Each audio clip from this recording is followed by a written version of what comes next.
कोकमठाण येथे सुरू असलेल्या बालसंस्कार शिबिराचा आज 8वा दिवस अत्यंत उत्साही आणि प्रेरणादायी ठरला।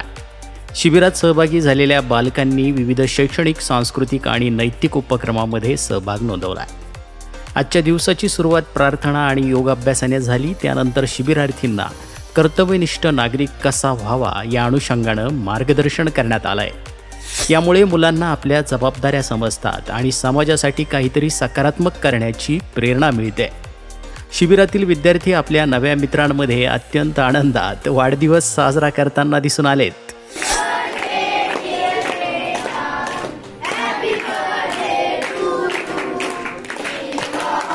यानंतर चित्रकला, संगीत आणि जलतरण अशा विविध ॲक्टिव्हिटी करण्यात आल्या। त्यामध्ये मुलांनी आपली कलात्मकता आणि सर्जनशीलता दाखवली आहे।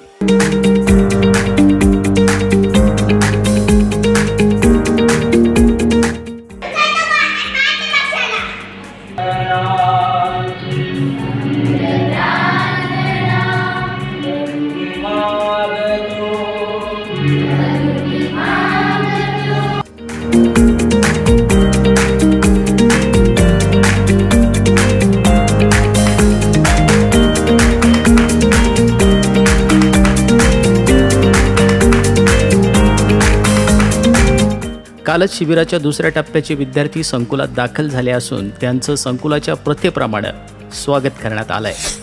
दिवसभराच्या उपक्रमांमुळे मुलांमध्ये शिस्त, सहकार्य आणि नैतिक मूल्यांची जोपासना झाली।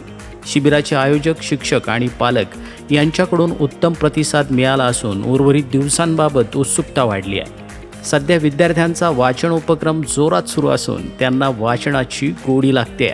आज प्रसादामध्ये, नाश्त्यामध्ये वडापाव तर दुपारी श्रीखंडपुरीचं भोजन विद्यार्थ्यांना देण्यात आलंय। त्यामुळे बच्चे कंपनी खुश होती।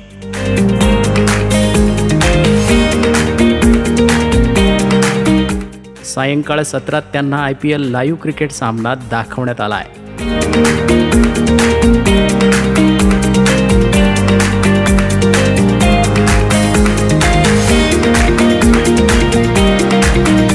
शिबिरात नव्याने दाखल झालेल्या विद्यार्थ्यांचे संस्थेचे अध्यक्ष माननीय श्रीमान नंदकुमारजी सूर्यवंशी साहेब यांनी खूप खूप अभिनंदन केलं असून पुढील वाटचालीस हार्दिक शुभेच्छा दिल्या आहेत। तर भेटूया पुन्हा उद्या 9व्या दिवसाचा आढावा घेऊन। आत्मा मालिक न्यूजसाठी संपादक सागर आहिरे, कोकमठाण।